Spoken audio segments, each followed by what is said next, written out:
Bueno, buenas tardes a todos.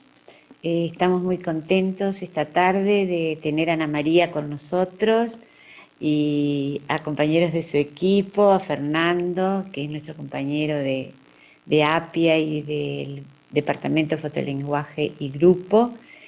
Y agradecemos mucho la presencia de todos ustedes. Estamos muy interesados en intercambiar sobre este tema que nos interesa y también necesitamos conocer más sobre él y estamos invitados justamente a este intercambio. Ana María va a lanzar su propuesta de trabajo invitándonos a pensar junto con ella. Bueno, esta es una actividad organizada por dos asociaciones, la Asociación Uruguaya de Configuración de los AUPCB, Asociación Uruguaya de Psicoanálisis de la Configuración de los configuraciones vinculares. Y APIA, que es la Asociación de Psicopatología y Psiquiatría, Infancia y la Adolescencia. Y dentro de APIA el Departamento de Fotolenguaje y Grupo. Bueno, hemos tenido unas cuantas actividades. Esta es una actividad académica, con intercambios con la Facultad de Psicología y con la doctora Ana María Araujo y con todas las personas que están siguiendo estas actividades que se están desarrollando durante todo el tiempo del aislamiento, del confinamiento, pero estas actividades se han enriquecido en este tiempo y bueno, y esperemos que salgan cosas interesantes que nos hagan a todos pensar y adaptarnos a las nuevas situaciones y a los nuevos desafíos. Bueno, los dejo con Fernando, que va a presentar a nuestra invitada.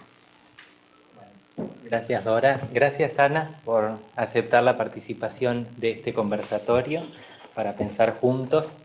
Presento a Ana, para quienes no la conocen, es doctora en Ciencias Sociales por la Universidad de la Sorbonne, máster en Filosofía, tiene un posgrado en Psicología, es profesora asociada a la Universidad de la República y autora de más de 15 libros en español, francés. Más o menos, sí.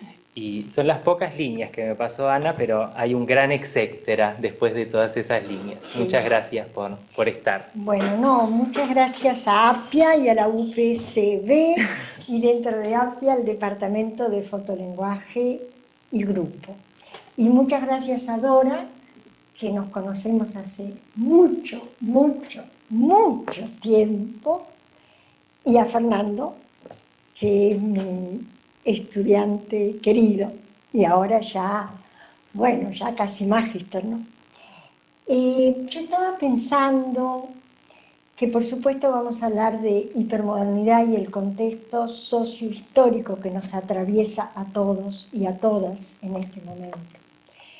Pero simplemente algo más particularmente sobre este momento de la pandemia y del virus, que creo que evidentemente hay un antes y un después de esto que estamos viviendo hoy en el mundo entero, ¿no?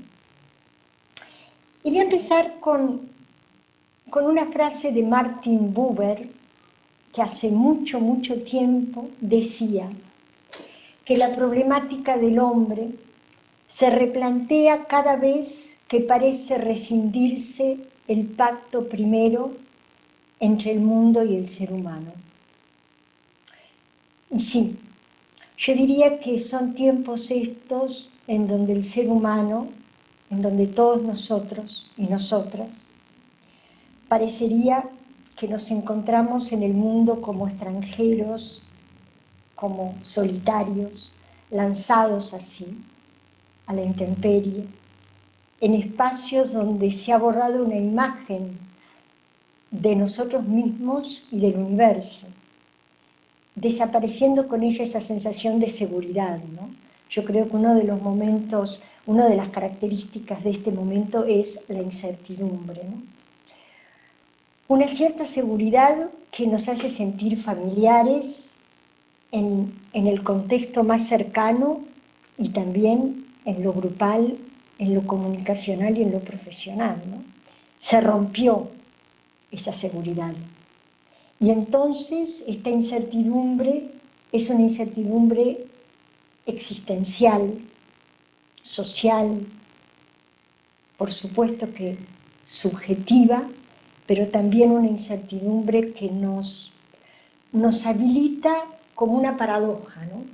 Por un lado, a pensar sobre nosotros mismos y sobre el sentido de nuestras vidas, y por otro lado, dejarnos absolutamente perplejos y en un desasosiego permanente.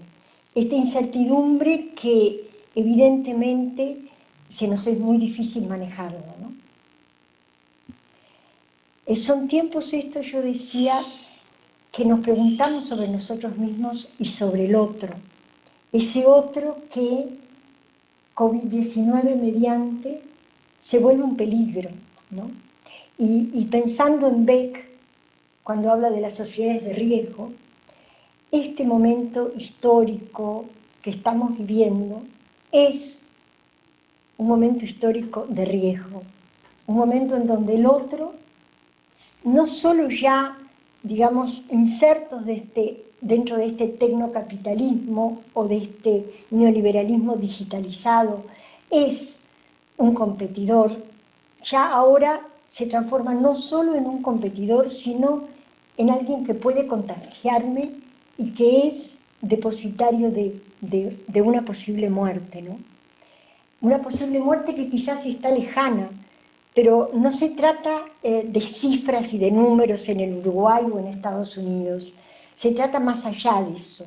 Se trata a nivel de un inconsciente colectivo que se va construyendo a partir del miedo al otro, del miedo al posible contagio, al posible de tener este virus. Y creo que esto evidentemente construye y deconstruye subjetividades. Estamos viviendo, sí, yo lo digo siempre, hace ya mucho, mucho tiempo, pero en este momento estas palabras cobran mucha importancia, mucha realidad, ¿no? Mucha vigencia.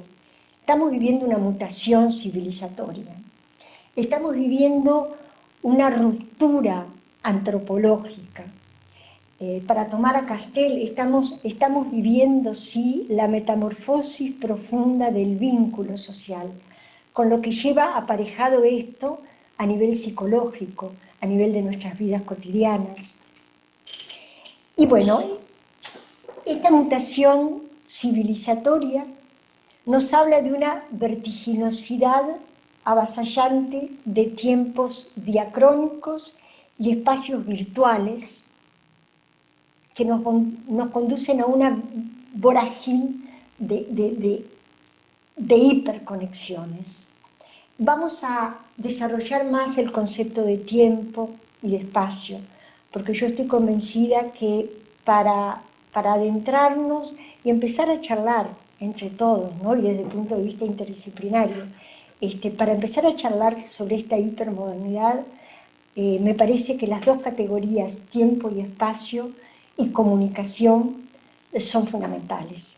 Pero bueno, valga decir entonces que esta mutación civilizatoria nos habla de esta vorágine de hiperconexiones que no podemos aprender en su totalidad.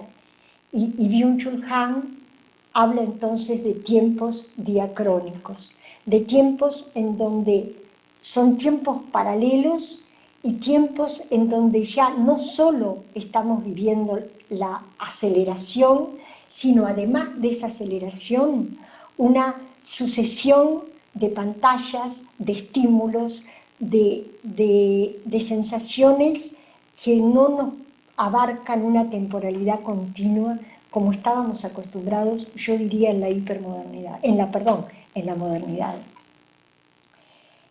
El capitalismo, además, mundial, y al hablar de capitalismo y al hablar de tecnocapitalismo, y yo decía de digitocapitalismo, quisiera que entendiéramos que estamos hablando del sistema mundial que nos abarca. Entonces, dice Hahn, utilizando una metáfora del topo y de la serpiente, el capitalismo rizomático hoy estaría representado por la serpiente. Y dice algo, las sociedades disciplinarias, ¿se acuerdan de Foucault?, se mueven en sistemas cerrados, se mueven en situaciones laborales jerárquicas, con una cierta panóptico, Foucault mediante, que las abarca. Pan, ¿verdad? Todo, óptico, visión. El tecnocapitalismo, dice él, está representado por la serpiente. Primero, por un panóptico o psicopanóptico internalizado en nosotros mismos. Ya no es solo un panóptico externo, que hemos internalizado el control nuestro. Y esto, evidentemente, el sistema lo utiliza en la construcción de nuestras subjetividades. Pero, dice entonces, si bien el topo es ese animal del capitalismo de la modernidad y de las sociedades disciplinarias, la serpiente se desliza desde virtualidades y desde nuevas formas tecnológicas, siempre en movimiento, que son para nosotros inabarcables, porque las transformaciones de las tecnologías son tan. Gartner y Kelly dicen que cada 5 años se transforman Silicon Valley mediante, y en algún momento me gustaría hablar de Silicon Valley mediante y lo producido en Silicon Valley, transforman los dispositivos tecnológicos cada 5 años. Esto hace que nos sea profundamente difícil seguir el avance tecnológico. Esta serpiente, que caracteriza al sistema actual, según Byung-Chul Han, estaría entonces deslizándose virtualmente en estas transformaciones del capitalismo y de la vida cotidiana nuestra, ¿no? Esta mutación civilizatoria, entonces, está hoy agudizada por un aislamiento, por el aislamiento físico, que es un aislamiento social y que es un aislamiento psicológico. Este aislamiento que nos exige la nueva situación comporta, y quizás lo vamos a estudiar, lo vamos a ver más adelante, comporta transformaciones, yo diría, en el alma y en el cuerpo. Comporta mecanismos de huida, mecanismos de negación, mecanismos de miedo, y volvemos, el miedo al otro, ¿no? Y sí, este aislamiento hace que se incentive muchas veces el individualismo, pero como las sociedades son paradojales, muchas veces esta situación de encierro que vivimos, y aclaremos que en Uruguay este encierro es muy relativo, es uno de los países del mundo en donde hemos atravesado y estamos atravesando la pandemia de forma bastante, yo diría, suave. Sin embargo, estamos enfrentados a este aislamiento que, paradojalmente, por un lado incentiva el individualismo y el miedo al otro, rompe la necesidad de estar con el otro, justamente por el otro como enemigo y como posible contagiador. Pero paralelamente también, y acá la paradoja, genera momentos de gran solidaridad. Es decir, en Uruguay concretamente, porque estamos en Uruguay ahora y no podemos salir, yo no puedo salir, extraño mucho. En Uruguay, el fenómeno de las ollas populares, el fenómeno de la solidaridad con aquellos de la tercera edad, yo creo que es también romper este individualismo de la pandemia para acercarnos a lo colectivo y a lo grupal, ¿no? Entonces, estamos, yo decía, sí, viviendo una metamorfosis antropológica, que como mutación toca la dimensión laboral, sabemos lo que implica para todos nosotros, sobre todo a nivel universitario, a nivel de la enseñanza, a nivel profesional, lo que implica el teletrabajo, ¿verdad? También con sus paradojas. Por un lado, haciendo un análisis con la red Mundo del Trabajo de la universidad, es decir, por un lado veíamos que el teletrabajo implica una economía de tiempo y espacio, pero implica también una desarticulación de la vida cotidiana de todos nosotros. Implica una ruptura de las famosas 8 horas de trabajo logradas por los movimientos sindicales del mundo. Implica un control y un cibercontrol, una big data de nuestro tiempo. Entonces, estas transformaciones en el mundo laboral, esta situación de desempleo, decía Tomasina, va a haber alrededor de un 40, 50 millones de habitantes en América Latina que van a perder su empleo. Desempleo, fragilidad en el trabajo, tercerizaciones, teletrabajo, incertidumbre, y sabemos lo que implica esta mutación laboral cuando hablamos de desempleo y de incertidumbre, ¿verdad? Entonces, para ir rápido, transformación en el mundo del trabajo, transformación en el mundo de los vínculos. Nosotros hablamos mucho de los vínculos fractales, tomando el concepto matemático de número fractal, ¿no? Esos números que se repiten, pero que justamente no logran una continuidad, es decir, esos vínculos a través de las distintas formas de conectarse, Badoo, Tinder, en fin, los más jóvenes conocen todo esto. Yo lo conozco mucho porque tengo estudiantes que han hecho trabajo sobre esto.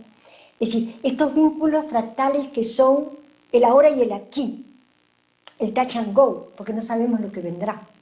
Estos vínculos fractales de la hipermodernidad, en donde no hay una temporalidad de construcción, y en donde, para retomar de vuelta a Byung-Chul Han, en su libro, que me parece muy, muy bueno, En la agonía de Eros, él habla cómo los vínculos amorosos, y no solo desde el punto de vista erótico y de la sensualidad, sino también los vínculos con la familia, con los amigos, con los compañeros, también se fragilizan y se vuelven líquidos.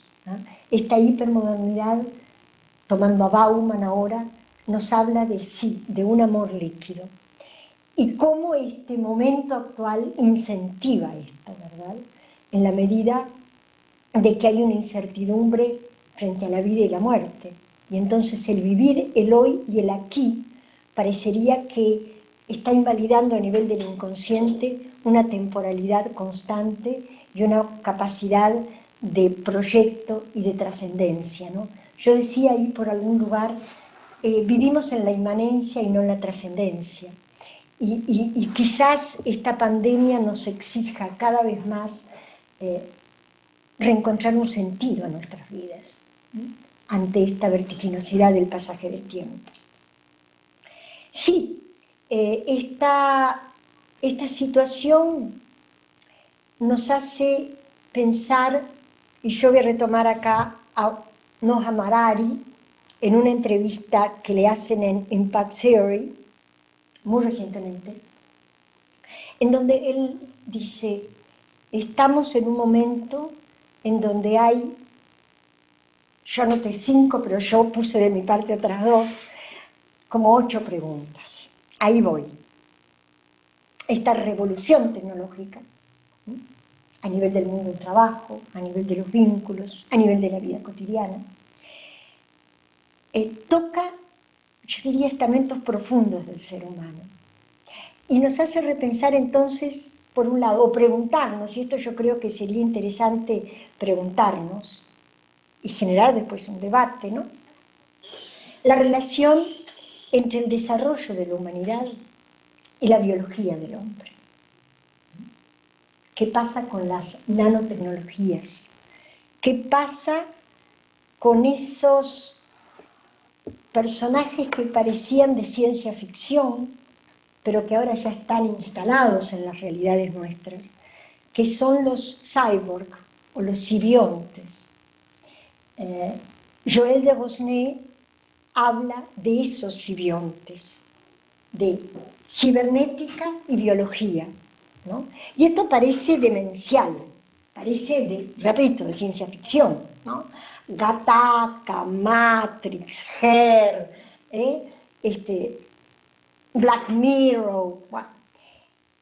Pero si nos ponemos realmente a pensar, estos simbiontes lo estamos viviendo paulatina y vertiginosamente, a través de las transformaciones biológicas, a través de las nanotecnologías, a través de los implantes del corazón, de las retinas, es decir, ya estamos metidos en esto.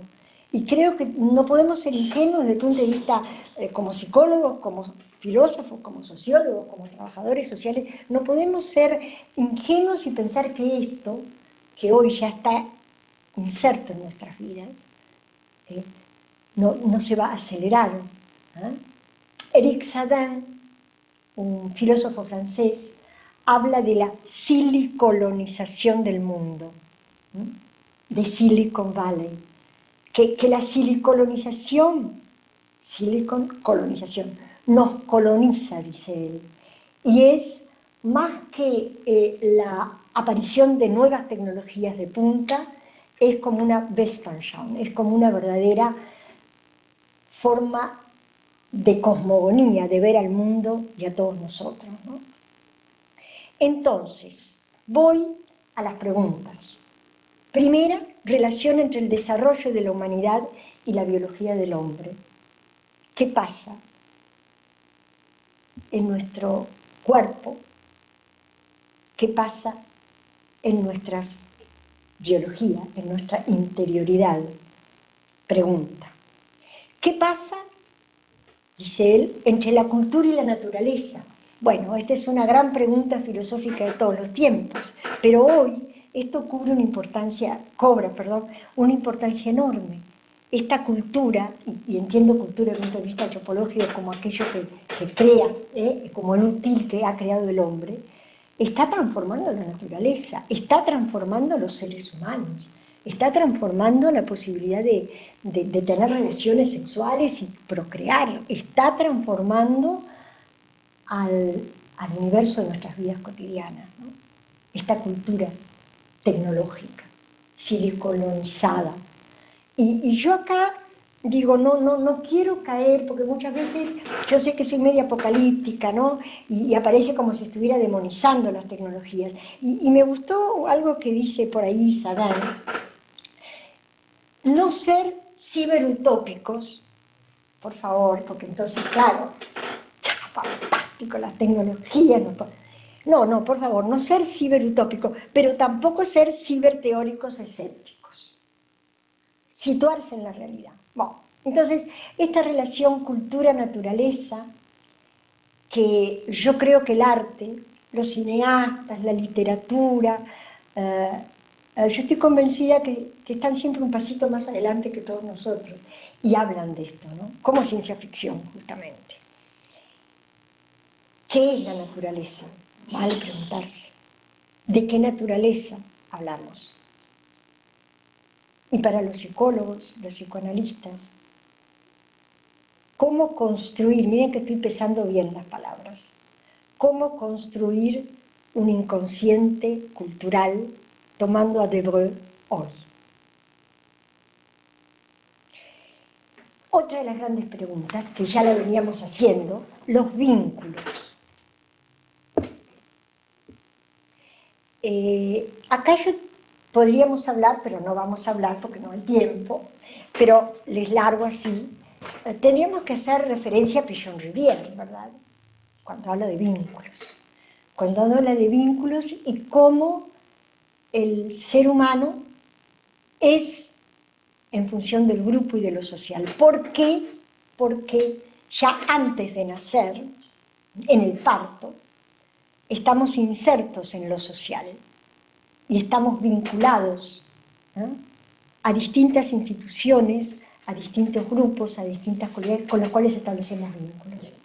Y evidentemente primero esta pandemia, pero no solo esta pandemia, la hipermodernidad toda, que yo la sitúo en un periodo, yo diría, de estos últimos 30, 40 años, digamos, ¿eh?, el siglo XXI, esta hipermodernidad toda nos replantea los vínculos. ¿Qué vínculos entonces? Se preguntará Ari. ¿Cuáles son las perturbaciones sociales y psicológicas que causan estos saltos tecnológicos? Y yo creo que acá es una pregunta a las mujeres y hombres que trabajan en la clínica, ¿no? ¿Qué pasa? Cecilia Meis hablaba de las nuevas patologías de esta situación actual. Yo no sé si son nuevas o viejas patologías, y además el término patología como tal, como psicosocióloga que soy, me molesta un poquito. Pero sí es cierto que las crisis de pánico, que todo lo que tiene que ver con las nuevas depresiones, con la exacerbación del narcisismo en esta cultura de la imagen, en estas sociedades de la imagen, en donde ya no nos tocamos, Zoom mediante, ya no nos olemos, ya no nos abrazamos, ¿no? Tenemos la imagen. Y bueno, sí, ¿qué pasa? ¿Qué pasa con las perturbaciones o con las nuevas, entre comillas, patologías que genera esta situación? Yo repito, crisis de pánico, nuevas formas de depresión, ansiedad y estrés. No sé si ustedes lo han vivido, nosotros lo hablamos mucho con mis estudiantes, con el no grupo, con mis colegas, ¿eh? El agotamiento psíquico que implica para los docentes y para los que hacen clínica por Zoom, ¿eh? No estoy demonizando al Zoom, ¿no?, por favor, pero es real que hay un agotamiento psíquico, una tensión, ¿sí?, en cuanto a cómo manejar la tecnología. Y hay entonces este agotamiento psíquico genera un estrés que yo diría que es producto de una hipermodernidad cada vez más acentuada, ¿no?, que tiene que ver también este estrés con el tiempo.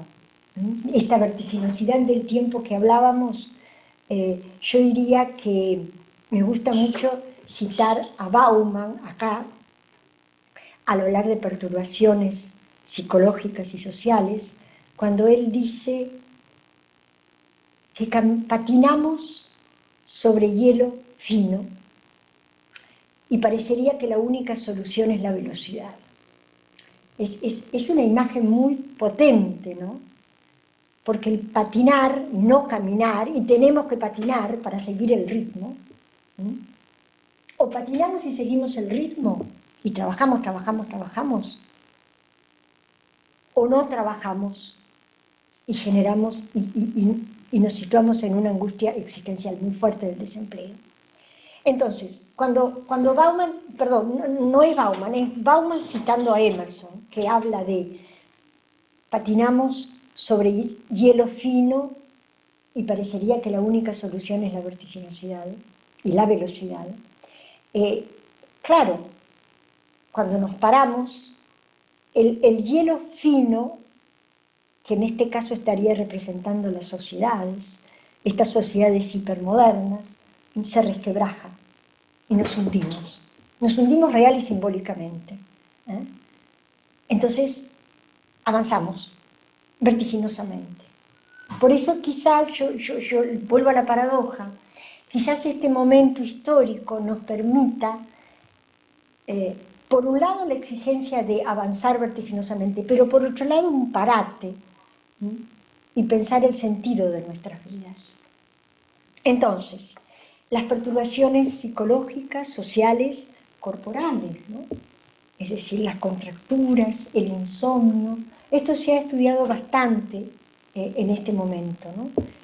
Los problemas de sueño, los problemas de alimentación, la irritabilidad con el otro, la imposibilidad de tener un espacio propio con trabajo mediante.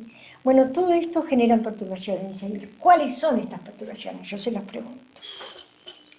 Otra de las preguntas es ¿cómo vivimos esta metamorfosis del vínculo social desde un espacio de libertad?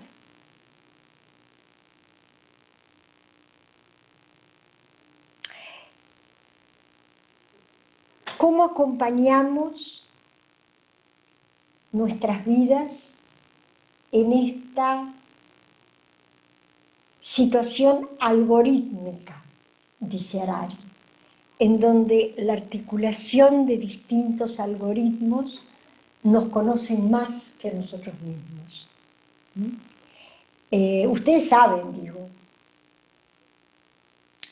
tomamos un perfil de Facebook, Instagram, analizamos nuestros amigos, nuestras imágenes en Instagram, lo que ponemos allí, lo que no ponemos, y estamos introduciéndonos en la vida íntima del otro, así, sin mayor conocimiento tecnológico, ¿no? Bueno, cuando se está trabajando a nivel de punta con todas estas tecnologías, aparece el enorme poder de la Big Data, el enorme poder del gran hermano que hablaba Orwell, ¿eh? Y de cómo esta vida algorítmica en la cual estamos entrando, ¿eh?, nos hace preguntarnos dónde está nuestra libertad. Y también yo diría, nos hace empezar a cuestionar cuánto nos conocemos. Eric Sadin, en el libro La inteligencia artificial, a mí me dejó muy choqueada, porque Eric Sadin habla de cómo la inteligencia artificial se ha ido transformando, y no solo en inteligencia artificial, sino en inteligencia emocional, y llega, vuelvo a repetir, a conocernos a veces más que nosotros mismos, para manipularnos o para lograr que seamos mejores. Y ahí de vuelta el tema de la libertad, ¿no? Y el tema, y termino por acá, las preguntas, no se asusten, todavía seguimos. Hackear al ser humano, dice Harari. ¿Se preguntaron eso? Porque a mí me hizo pensar, ¿no?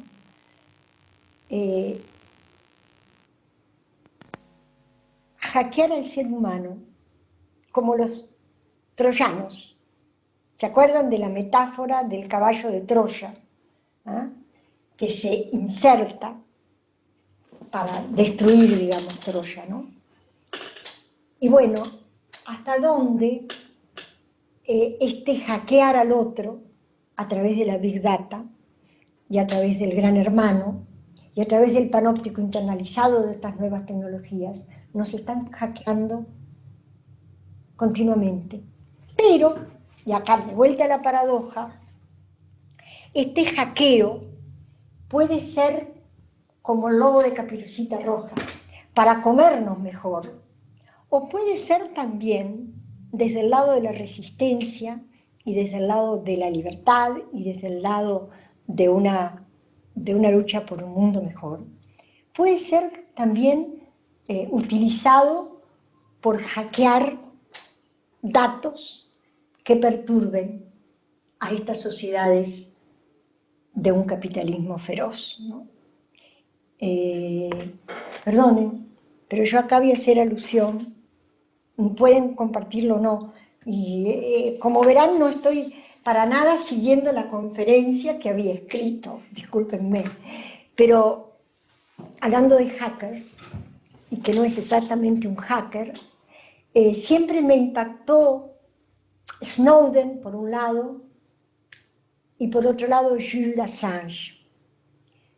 Cómo esos personajes fueron tan odiados por el sistema, por tocar, hackear, a través de tecnologías de punta, sistemas e información básica para el Pentágono y para los servicios de inteligencia de alto nivel de Estados Unidos.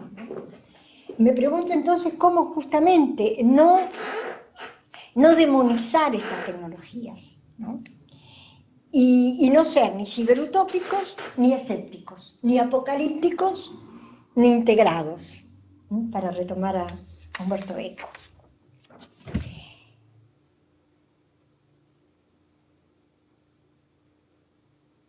Parecería que estamos frente a lo inevitable. La pandemia, la incertidumbre, el no saber cómo va a terminar esto. Y esta hipermodernidad que justamente rompe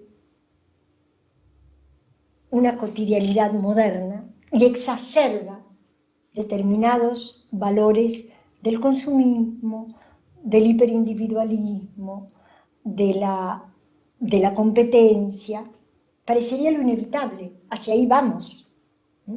Yo diría que no puedo menos de hacer una pequeña paréntesis en cuanto a lo político, porque lo político no es lo político partidario, lo político es lo psicopolítico también, es todo aquello que tiene que ver con la polis. Entonces, lo inevitable parecería ser en este momento de nuestra América Latina que gobiernos profundamente autoritarios, y estoy pensando en toda América Latina y desde distintos signos, están invadiendo el continente. Eso es lo inevitable. Y hay una frase que a mí me gustó mucho, que dice, por supuesto, de Franco Bifo Berardi, ¿no? Es un filósofo italiano libertario, que yo respeto mucho. Y dice Bifo Berardi, el inevitable o lo inevitable muchas veces no se realiza porque lo imprevisible tiende a prevalecer. Y me gusta mucho esto porque nada es inevitable, ¿no? Porque el azar, porque lo imprevisible y las potencialidades nuestras de transformar esto hacen que no quedemos hoy en una situación de parálisis frente a este momento histórico que estamos viviendo. 5 minutos. 5 minutos. No, es tremendo. Bueno, tenemos que seguir. Estamos viviendo el advenimiento de cambios radicales en el modo de construcción de lo real, de lo imaginario, de lo social y de lo psíquico. Las tecnologías digitales, dice Bifo Berardi, son prótesis acumulativas y pasaron a ser entidades nuestras. No podemos vivir sin estas nuevas tecnologías. Voy a leer solo una página de mi conferencia, después se la paso, Dora. Sí, claro. Que no dije lo que pensaba decir, pero no importa. Y esta serie de tecnologías digitales me gustó mucho porque le voy a leer esto porque es nuestra vida, ¿no? Yo digo, porque es cierto, lo recibí. Acabo de recibir, hoy no, hace como un mes, por WhatsApp un texto de un autor desconocido. Algo está cambiando. Spotify está fundiendo la discografía. Netflix, yo soy fanática de Netflix, hizo que ya casi no quede en videoclub y que ya nadie vaya al cine. Bueno, una pandemia. Booking tiene en jaque a las agencias de turismo. Google inutilizó las páginas amarillas. Punto. Yo diría, vaya si inutilizó a las distintas enciclopedias del mundo, ¿no? Airbnb está atemorizando a los dueños de los hoteles y de las agencias de viaje. Las agencias de alquileres. WhatsApp amenaza, ya ni amenaza, a operadores de telefonía fija y celular. Las redes sociales, y esto me parece importantísimo, a los medios de comunicación, a ese cuarto poder que en la modernidad hablábamos, ¿verdad?, de los cuatro poderes. Bueno, es decir, las redes sociales, para bien y para mal, para las fake news y los ghosting, ¿no?, la desaparición de las imágenes que salen aparecen, pero también para información de convocarnos a manifestaciones, de dar noticias antes de los medios de comunicación. Bueno, dice, las redes sociales han reemplazado a los medios. Han reemplazado, no, vieron que no están así, ¿no? Porque también existen, ¿no? Netflix existe contigo. Las redes sociales a los medios de comunicación. Uber a los taxistas. Los smartphones condenaron a las casas de fotografía. Los email, bueno, complicó a los correos postales. Waze acabó con los GPS. Yo que para mí, cuando descubrí los GPS me sentía feliz. Bueno, la nube hace cada vez más inútiles a los pendrive. YouTube pone en riesgo las empresas de televisión y de cable. Facebook, me decía Joaquín, mi nietito, yo tengo un nietito, porque tuve una hija a los 15 años y mi hija tuvo a los 15 años. No. Mi nietito me decía, ay, Facebook, eso es de viejos. Bueno, Facebook, con sus peculiaridades últimas, está matando a los portales de contenido. Tinder. Yo tengo un estudiante que hizo un trabajo sobre esto, brillante. ¿Vos lo conocés? Gonzalo. No me acuerdo nunca. No me acuerdo nunca, no. Es horroroso. Va a venir. Lo saludamos. No. Guillermo Gómez. No, porque es importante. Tinder y similares quita mercado a las discotecas y similares. Wikipedia mató a los diccionarios y a las enciclopedias. A ver, ¿quién no usa Wikipedia? Por favor. No. El Zoom, esto lo digo yo, conecta al mundo, nos conecta a nosotros y nos descorporiza inteligentemente y más aún tocando nuestro deseo. Queremos usar el Zoom para conectarnos. Fantástico. Estamos, a su vez, no sé si siendo conscientes de la descorporización que esta sociedad de la imagen significa.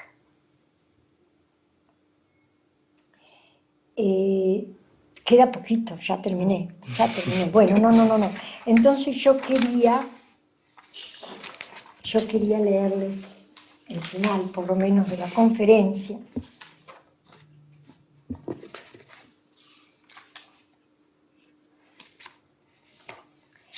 Cómo enfrentarnos a esta situación, ¿no? Yo digo, ante la atomización y la disincronía del tiempo, apostar a la búsqueda de un nuevo espacio-tiempo, más humano, más sereno. Ante los contactos virtuales y cibernéticos de las nuevas tecnologías, desafiar los encuentros cuerpo a cuerpo, cara a cara, piel a piel. Por favor, esto parecería que estoy en contra del aislamiento social. No. Digo, encontrarnos. Ante las sociedades de la transparencia de la imagen, donde todo es luminosidad externa e imagen, reconocer la importancia de las sombras, de lo no visible, de las intimidades, del respeto al misterio, del inconsciente. Ante la vertiginosidad, la pausa, la espera. Ante el narcisismo exacerbado, la búsqueda del amor y de Eros. Ante la urgencia, encontrar la posibilidad de reflexión. Ante la competencia, la solidaridad. Ante el psicopoder digital, el advenimiento del encuentro con el otro por encima de lo digitalizado. Ante el aislamiento, el encuentro con el otro. Ante el instante, la trascendencia. Y ante el vacío, la búsqueda de utopías que vayan construyendo espacios sociales nuevos. Y voy a terminar con una frase que yo muy seguido termino, pero que cada vez más me parece que es pertinente en estos momentos, que es Deleuze, ¿no? Para mí el gran filósofo que fue. Dice él, creer en el mundo es lo que más falta nos hace. Hemos perdido al mundo, nos lo han desposeído. Creer en el mundo es, además, suscitar acontecimientos, aunque sean pequeños, que escapen al control o nacer o hacer nacer también nuevos espacios-tiempos de resistencias. Es a nivel de cada instante que nos jugamos la capacidad de resistencia o la sumisión al control. Y yo creo que por ahí entonces terminaríamos esta charla. Y me gustaría sí que discutiéramos de todo esto, ¿no?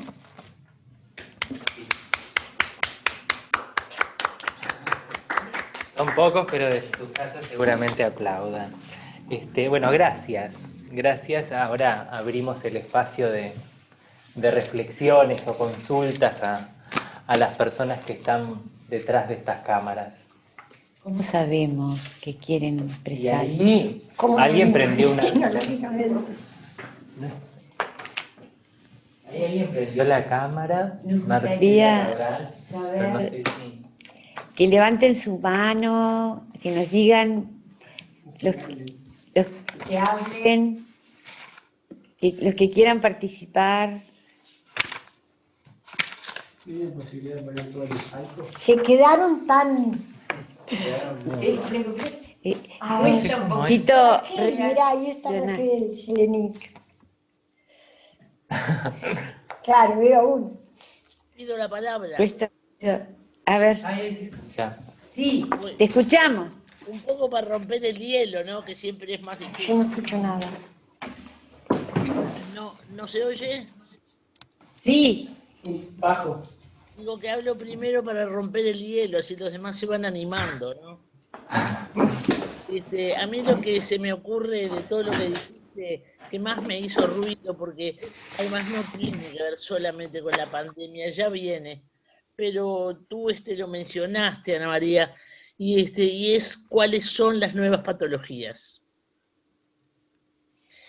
Y a mí me hace pensar que toda tu exposición de hoy habla de incertidumbres, de imprevisibles.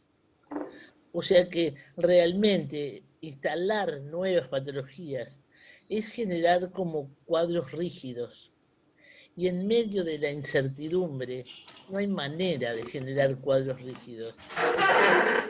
Se desliza, cambia, y es, digamos, de alguna manera lo que se va produciendo en la sociedad.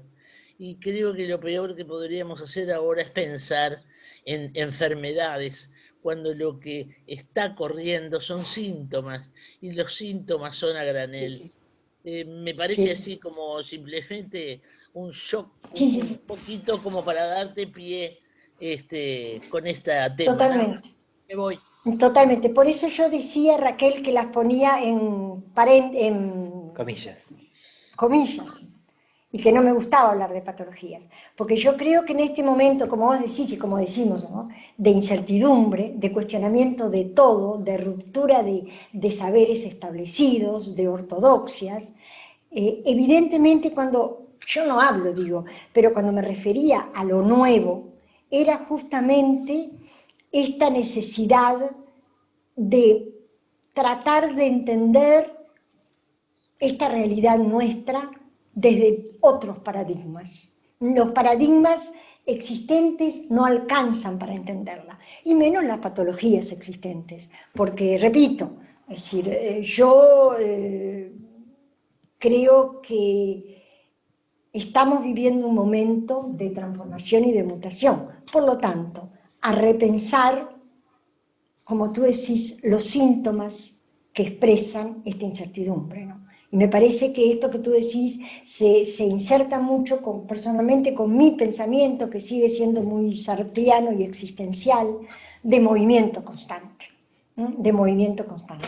Entonces te agradezco porque yo creí que se había quedado claro que patologías era entre comillas, pero me parece importante que lo rescatemos, porque me parece importante, porque nos exige pensar desde otros espacios y otros tiempos, nuevos paradigmas, ¿no? Y creo también que nos exige pensar no ya solo desde los universales, sino de los contextos actuales que estamos viviendo hoy y aquí en América Latina concretamente, ¿no? Sí.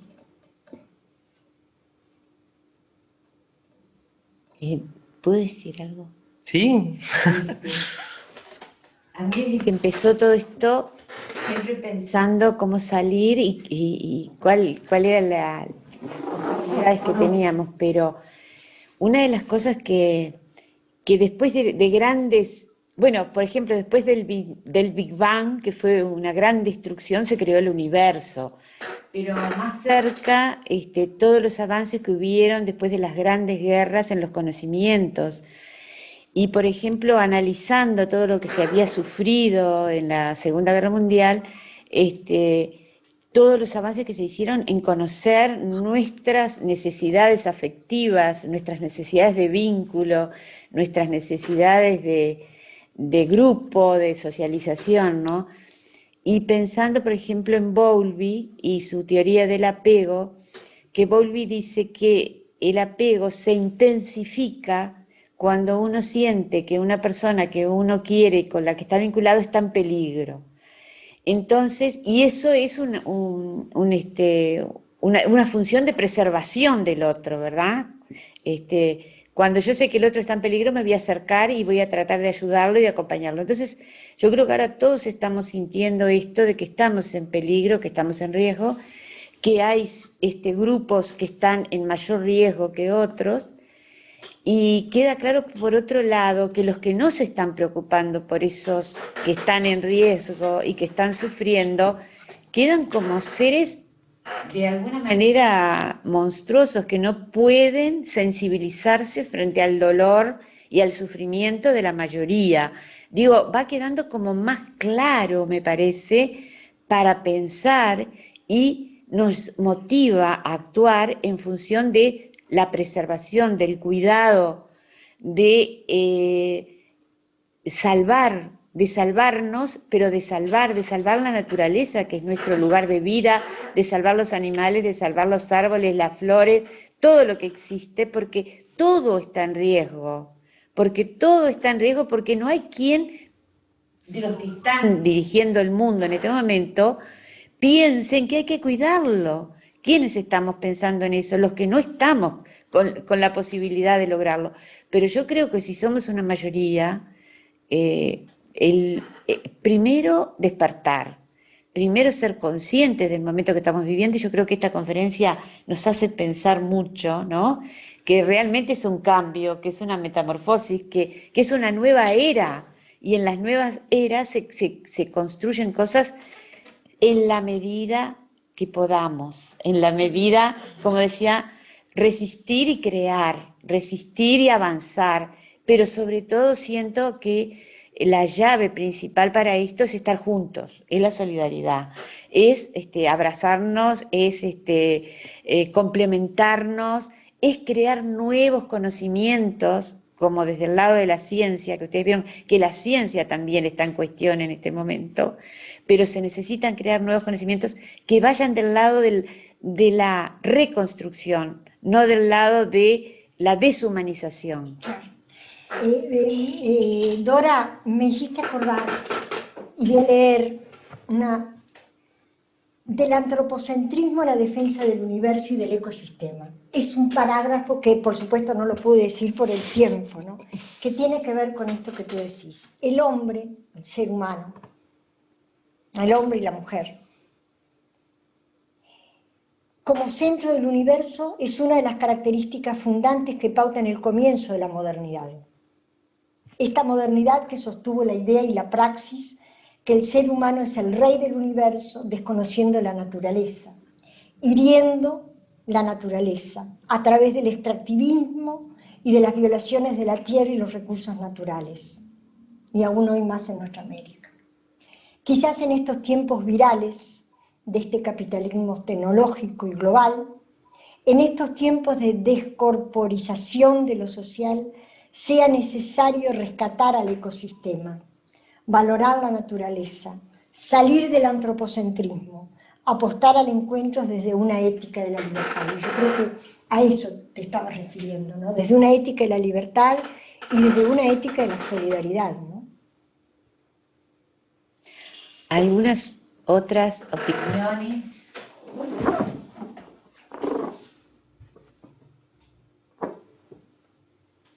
Ahí estoy viendo a Marcela Cabral. Pero no se ven, claro, se ven solo uno, dos. Están apagadas las cámaras. Están apagadas del las resto. cámaras, claro. Podían prenderlas para que los veamos. Ahí se empiezan a animar. Bueno, Claudia. Ay, muy bien, gracias. Ahí son- si no quieren. ¿Cuántos? Sí. No sé, ocho. Nada, es. A Carla. Carlos, vení, porque si no, no te ven, me parece, ¿no? Vení. Vení a ocupar. O date vuelta y mira la cámara. Bueno, es más fácil. Ahí, claro. Claro. Primero, gracias por la pequeña fuga ¿no? trascendental entre un mundo que se ahoga en la inmanencia, eso es algo muy apreciable. Y por otro lado, bueno, es muy grande todo, así que vamos a ir por partes. En realidad quisiera como dar una gran frase de uno de mis maestros, y profundo amigo, pese a no compartir tiempo, por así decirlo, que es Friedrich Nietzsche, ¿no? En la paráfrasis del loco, ¿no? Él acusaba esta dualidad, ¿no? Desde este momento sociohistórico particular, diciendo, ¿no? Todos los muros limitantes cayeron, qué vistas sin límite. Pero después mira a la tierra y dice, ¿pero acaso no viene noche? ¿Y más noche? ¿Acaso no tenemos que prender linternas en pleno día? ¿No? Esta cuestión de este momento de profunda incertidumbre tras el colapso del proyecto moderno y de su cosmovisión, parece muy acertado hablar en términos de cosmovisión. Y bueno, y cómo nos paramos frente a eso que antes era certeza y ahora no, y ahora es vacío.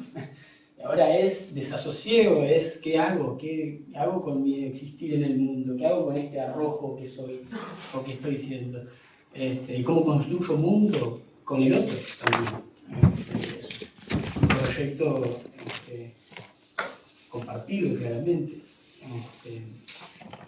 Y bueno, una advertencia que a mí siempre me ha resultado fascinación y que me gustaría traerla también para picar, por así decirlo, esta temática, es sobre la ciencia, ¿no? Hay alguien, a mí muy querido, que es Max Horkheimer, de la Escuela de Frankfurt, que ¿no? En Crítica de la Razón Instrumental plantea esta velocidad con la que la técnica transforma el mundo y hace, pero que paradojalmente no se pregunta sobre sí y sobre su hacer. y en ese no preguntarse deja pie a su utilización en función de intereses que no son necesariamente el progreso de la humanidad o los pilares de la ciencia, ¿no? Esta sed de conocimiento del proyecto moderno con la diosa razón. Entonces, la última vez que no nos preguntamos sobre estas cosas, 2 ciudades niponas desaparecieron. Y estoy diciendo, ¿no?, del proyecto Manhattan. Ahora, en un haber en donde justamente, ¿no?, los cyborgs son una realidad material, ya no es Isaac Asimov, ya no es Arthur C. Clarke, ya no es meramente Philip K. Dick, ¿no?, ciencia ficción pura y dura, sino que es una posibilidad donde hace una semana Elon Musk dice, bueno, tenemos el implante cerebro-computadora, ¿no? ¿Cómo se reedita la humanidad? ¿Sí? Sí, yo creo que hay una pregunta acá en todo esto que quedó latente, que es ¿qué clínica hacer en este momento? ¿Desde qué? ¿Cómo conceptualizarla? ¿Cómo interpretar? ¿Desde qué corpus teórico? Pregunta a ustedes, yo ahora les pregunto a ustedes.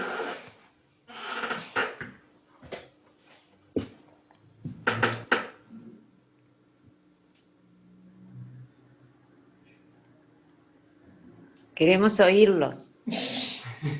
No respondiendo a la pregunta, tal vez, pero... No respondan la pregunta porque es una pregunta difícil.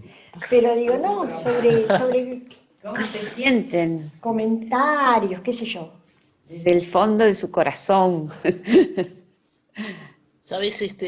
Yo tengo ganas de intervenir otra vez. Me parece que cuando yo hablo desde el psicoanálisis y cuando en el psicoanálisis hablamos de escuchar, yo creo que eso es fundamental. ¿De qué? Sigue Escuchar. siendo De escuchar. tan vigente el escuchar, porque precisamente todo es tan incierto que uno tiene como que recurrir a lo que tiene de capacidad de escuchar. ¿Puedo hacer una anécdota? Hay un violinista, Isaac Perelman, que cada vez que entra al escenario es un solista, tiene que entrar con bastones, de modo que estaba un día en el Albert Hall y va a empezar la orquesta, el director levanta la vara y da la señal de comenzar. Isaac Perelman hace un paso con el violín y se le rompe una cuerda. Entonces se le rompe una cuerda y él dice, entonces todo el mundo se detiene, porque se imagina que va a tener que ir, cambiar la cuerda, volver 10 minutos. Y Isaac Perelman piensa un momento y arranca la cuerda y le dice al director, le hace una señal de que arranque. Y Isaac Perelman toca el resto del concierto con un violín con una cuerda de menos. Si conocen el violín, sabe que hay alguna cuerda que se podría prescindir, algunas no. Pero bueno, él toca todo el concierto con esa cuerda de menos. Cuando termina, la ovación, se pueden imaginar, es imprevisible, ¿no? Bueno, pero él para un poco las cosas y dice una frase, que es la que yo quiero transmitir acá. Él habla de la música, yo creo que puede abarcar la vida, la terapia, la pintura, la sociología y todo lo que con qué tenemos que hacer con lo que nos enfrentamos. Y él dice, bueno, dice, nosotros los músicos, dice, tenemos siempre que aprender a hacer con lo que resta, con lo que queda. Es decir, no hay teorías acá. Hay cosas que uno ha ido incorporando, que las tiene y las lleva puestas, y que no sabes si las vas a poder usar o no las vas a poder usar, o tenés que inventar nuevas. Y en este momento, digamos, los que hemos trabajado con la pandemia, con pacientes en esta instancia, estamos constantemente generando situaciones nuevas, aprendiendo de las cosas que aparecen, saliendo de las incertidumbres, cayendo de vuelta, consultando entre nosotros. Estamos creando también algo nuevo y también una nueva manera de pensar las cosas, que eso me parece muy importante. Muy importante, muy importante. Raquel, muy importante. Ahí veo a Matías, estudiante mío, ahí veo algunos estudiantes, pero no se ven, ¿viste? Se ven No, solo. perdón, tenemos apagados los videos desde los computadores, eso es lo que se dice. Ah, ¿Cómo? No entendí. ¿cómo que están deshabilitados los videos? No entiendo. Sí, A mí es lo que me responde. No entiendo. Pero Los si videos de ellos no nos están dejan apagados. apagar el video. A nosotros. Pero te escuchamos, Pero Lili. si hablas te pones te vemos, porque el que habla lo vemos.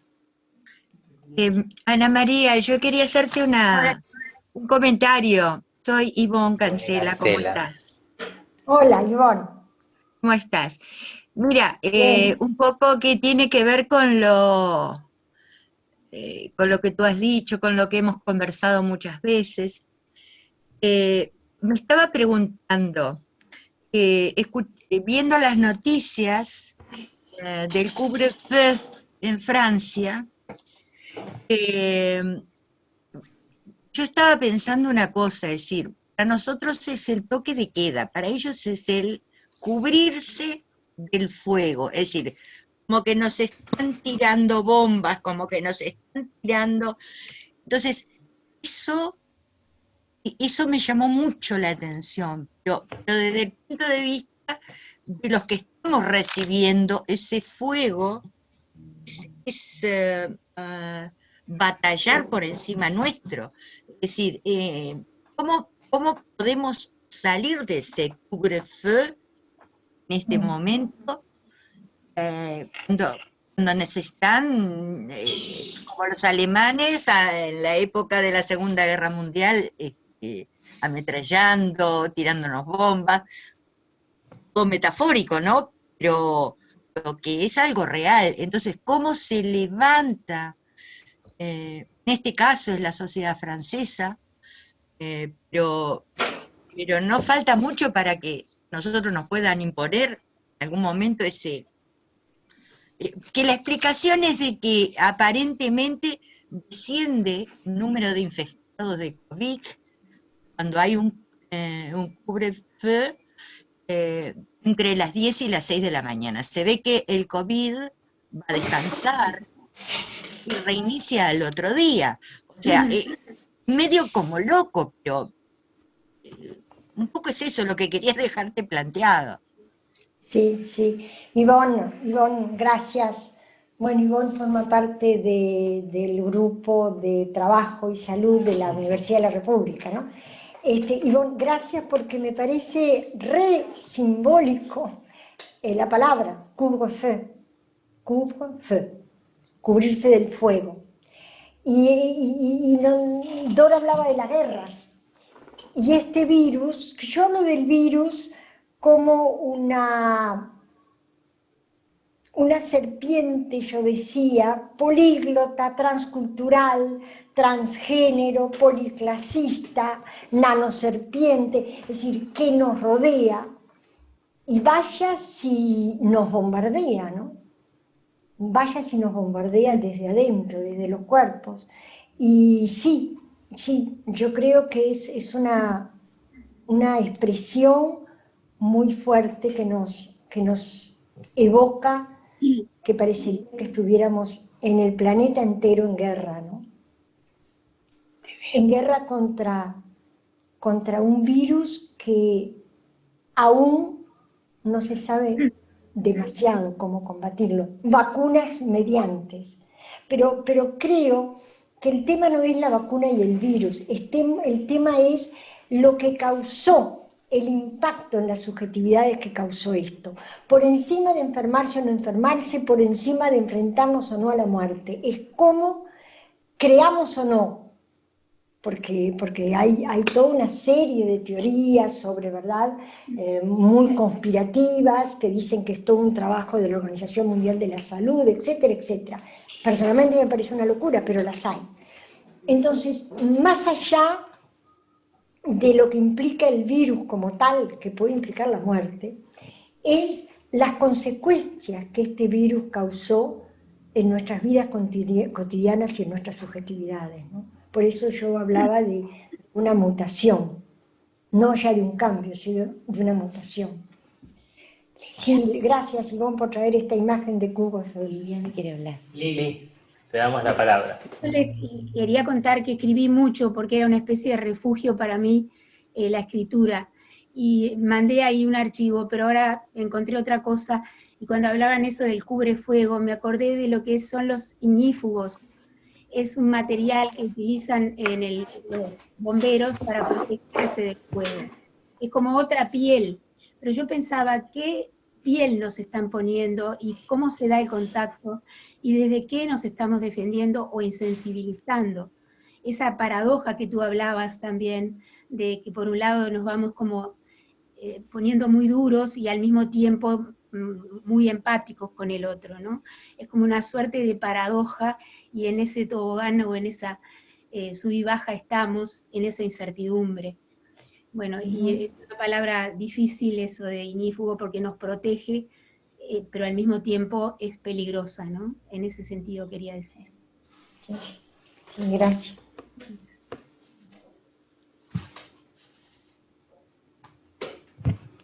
Creo que, un poco para retomar esto, ¿no?, y retomar lo que...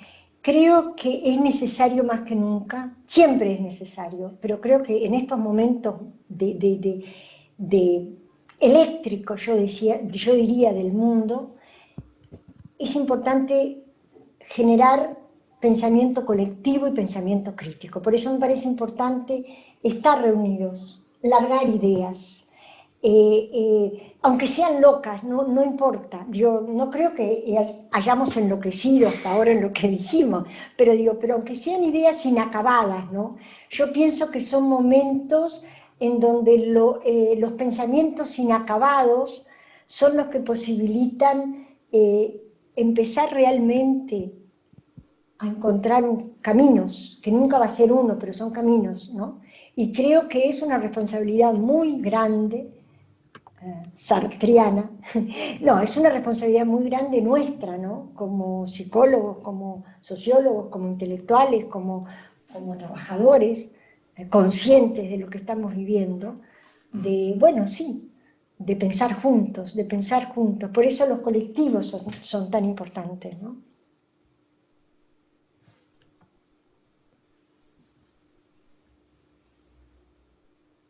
¿Alguna otra reflexión o comentario de alguien que se anime? Sí.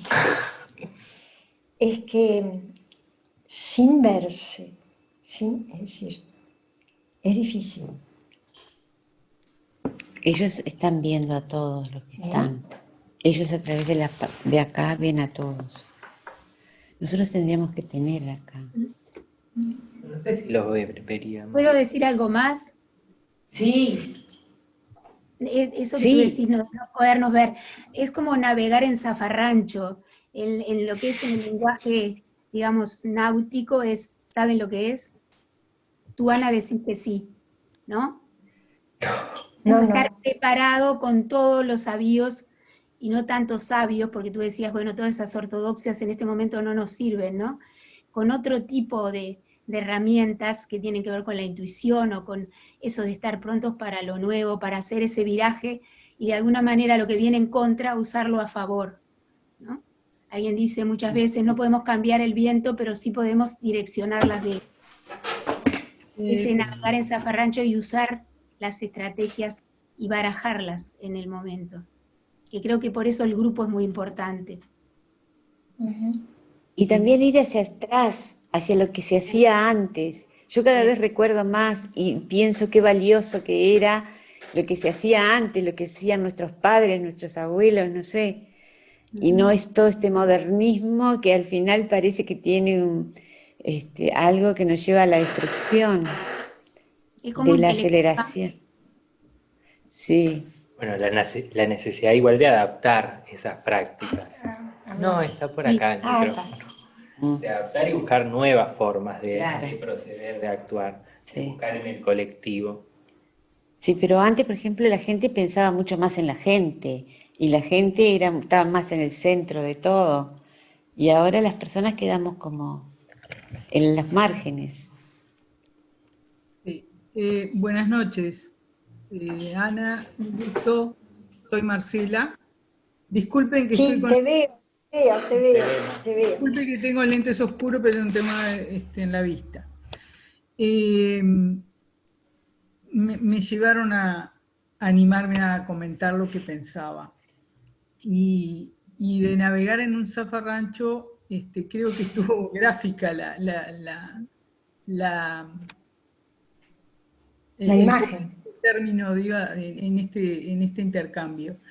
Y muchas veces me interpelé en este periodo, debo confesarlo, en cuanto a mi grado de flexibilidad, ¿no? Porque creo que a veces tenemos una cultura que la traemos, como decía bien recién la compañera, sobre volver a nuestros orígenes, volver a hacer lo que hacíamos antes. Creo que son grandes oportunidades el reflexionar esas cuestiones que tantos nos llenaban en esas generaciones que a veces somos la bisagra, digamos, y poder, digamos, buscar un equilibrio ante tanto revolcada, digamos, de olas, para poder volvernos a encontrar. Yo creo que la flexibilidad, la escucha activa, el estar en equipo, el interactuar, como dice Ana, creo que por ahí podemos volver, digamos, a nivelarnos ante lo que nos pasa todos los días, ¿no?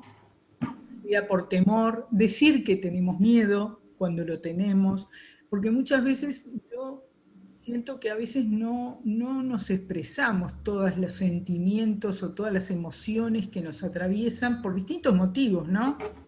En lo laboral, porque bueno, hay que trabajar, nos están observando, tenemos que rendir cuentas, la vida es eso, en parte, pero creo que tenemos que ser más libres y el compañero también de la mesa, reinventarnos, pero no es fácil.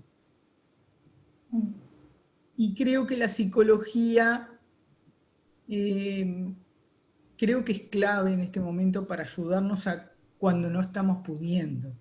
Y que desde algún lugar las personas nos animemos a decir, sí, debo recurrir a un profesional de esta área porque no estoy pudiendo. Y ese tipo de culturas, nosotros hablamos de repente desde acá de Montevideo, pero el interior es muy distinto, es complejo, estas cosas a veces no se dialogan.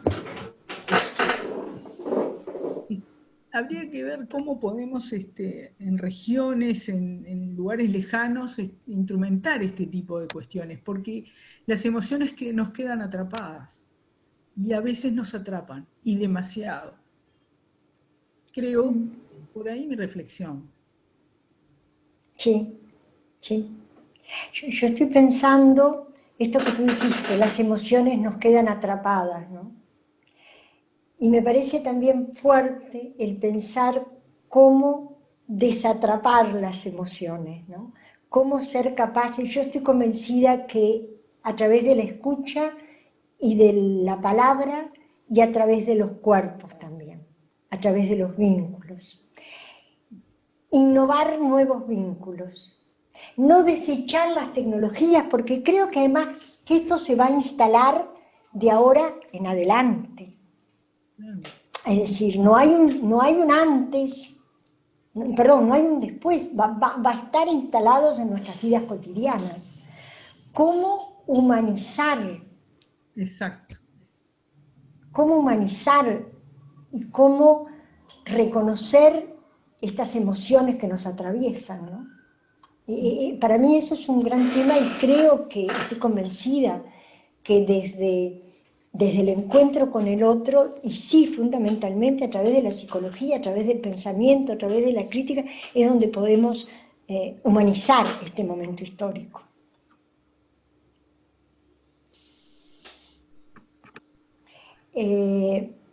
Tenía otro comentario que me dio que la querida Marcela, con lo que ha dicho, que me pareció muy, muy fuerte, ¿no? Estaba pensando, nosotros que estamos en la Universidad de la República, quizás no a nivel de la psicología, pero a nivel de otras áreas, mal visto que uno exprese esa parte emocional, estas emociones, estos sentimientos que nos quedan atrapados. Tenemos que ir enfrentarnos a un mundo universitario donde solamente hay cabida para lo que tiene que ver con lo académico y nada más. Está mal visto lo otro. En algunos ámbitos, eso lo digo. Entonces, y lo digo por una causa muy puntual estos últimos días. Entonces, creo que también hay que trabajar desde ahí, porque quizás lo científico lo puedo entender porque a veces no hay ni tiempo para expresar una emoción. Estoy pensando en un médico, por ejemplo, que está como loco en este momento haciendo hisopados, por ejemplo. Pero hay otros ámbitos en que, desde el punto de vista de la comunidad, es imposible que una persona sea una persona, con todo el bagaje que tiene detrás. Familia, amigos, relaciones sociales. Es imposible. No se puede. Es decir, el que va es como una especie de robot que lo único que larga es lo de la academia, nada más. Entonces, creo que se debería también trabajar desde ese ángulo mucho. No sé cómo, es decir, porque en mi caso no tengo nada que ver con la psicología. Me encanta, trato de leer, pero no lo sé, no tengo las herramientas necesarias. Creo que se debería. Creo que, perdón, entiendo un poco lo que digo, creo que el desafío en esa área es la humanización en todos los, como eje transversal. No importa dónde estemos, pero nos estamos vinculando entre seres humanos, y ese es el eje central. Porque si no nos humanizamos, que es un gran tema y que Europa intenta avanzar desde hace pocos años, relativamente poco, en este tema y en la formación en humanización, creo que viene por ahí. Y es cierto que a veces cuando alguien, como decía Ivonne, expresa o no expresamos sentimientos, o expresamos sentimientos, se ve como un acto de debilidad. Por favor, ¿a dónde estamos? ¿No? Entonces, ese es el grado de humanización que hemos estado perdiendo. Por ahí ampliar un poco Hola, yo quería retomar un poco lo de Ivonne. Claudia, enseguida te dejo. Las emociones, no hay espacio para las emociones, no hay espacio para las emociones, no hay espacio para los sentimientos. Sobre todo por la realidad. No hay espacio porque por esta vertiginosidad y estas sociedades del rendimiento, en donde tenemos que rendir. Claro. Y yo diría que esta vertiginosidad del pasaje del tiempo tan internalizado en nosotros nos inhabilita a vivir las emociones y los sentimientos. Y la academia, con todo lo que yo quiero a la Universidad de la República, y creo que es mi casa, es mi casa, creo que la academia está deshumanizando las emociones, deshumanizándonos en esta vertiginosidad. esperemos que esto nos haga un parate, ¿no? Y con respecto a esto quería leerles algo que dice el gato de Alicia en el País de las Maravillas, de Lewis Carroll. Dice, ¿cómo ves? Aquí se requiere que ahora corras tan rápido como puedas para permanecer en el mismo lugar. Sí, Claudia, le dejo. Dale. Hola, ¿cómo están? Bueno, realmente un gusto escucharlos a todos, me encanta escuchar ese gran punto, me parece, en este momento que estamos todos transitando y todos implicados, ¿no? Y les estoy hablando desde la ciudad ya casi más austral del mundo, desde Río Gallegos, Argentina, Santa Cruz. Así que allá, donde termina prácticamente ya, está terminando América Latina. Quiero contarles y compartir con ustedes de que es posible una construcción, una reconstrucción, una revinculación en estos momentos, ¿no? A pesar de que estamos, que me parece muy fuerte, digamos, el concepto de la decorporización de lo social. Y les cuento que, bueno, que lo llamamos nosotros nuestras cosas, que hemos generado un dispositivo para trabajar, por ejemplo, en mi caso, para trabajar con equipos docentes de escuelas especiales, ¿sí? De una escuela especial donde yo trabajo habitualmente, con mis compañeros.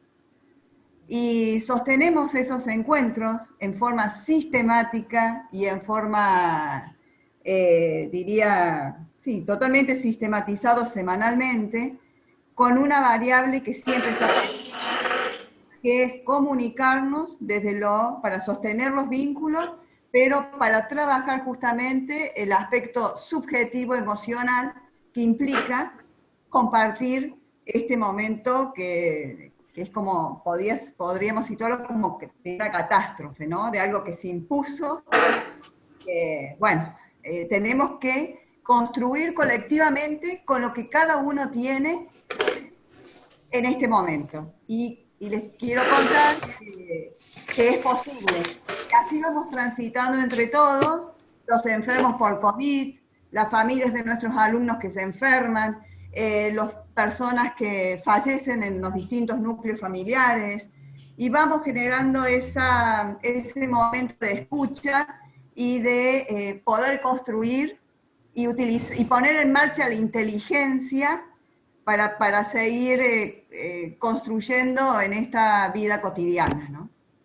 Eso quería compartir con ustedes, no sé si, bueno, he podido... Gracias. Muchas gracias, sí. Gracias. Y de tan lejos que nos estemos juntando, es maravilloso. Claro, maravilloso. Sí.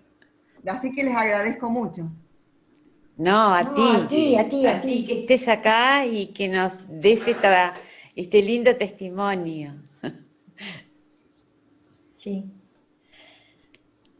Bueno, vamos a ir terminando. Cerrando, sí. Pero me parece que se abre una temática para seguir, la necesidad de seguir reflexionando. Yo me quedo pensando en muchas cosas en cuanto a los vínculos, en cuanto a las dificultades que genera el teletrabajo para vincularse, en la falta de espacios en el teletrabajo para expresar las emociones, ¿no? Porque tenés ahí a tu familia que a veces no es el lugar posible, porque a veces cuántos divorcios se habrán generado en esta cuarentena. Pero sí, me parece que es una invitación muy linda que nos has traído para pensar y reflexionar, para continuar pensando y reflexionando. Sí, y yo diría que apostar a la voluntad y al corazón, como dice Gramsci. El pesimismo de la inteligencia, tratar de superarlo con el optimismo de lo humano, ¿no? Uh-huh. y de las emociones y de los sentimientos, justamente. Por acá, ¿no? Sí, sí. No sé. Y pensar en lo que nos está pasando, porque a veces pensamos en todo otros fenómenos más externos, pero enfocarnos en nosotros mismos y nosotros como representantes de una sociedad, como que nos está pasando, el plural es lo importante, Sí. nos está pasando. Nos está atravesando en muchas dimensiones y en varios aspectos de nuestra vida, todo el tiempo. Es lo necesario es ponerse a pensar, sentarse y darse el espacio a pensar, o en grupo, individual, lo que fuera, pero A pensar. sentir también, A sentir a como sentir nos... los cambios. No resistirnos, sino que... Bueno, precioso, Ana María. Bueno, muchas gracias a que todos. participaron y se quedaron hasta estas horas. Hermoso, Muchas realmente. gracias. Bueno, Felicitaciones. Gracias. gracias. Chao. Gracias Hasta a pronto. todos. Chao, Chao. Chao.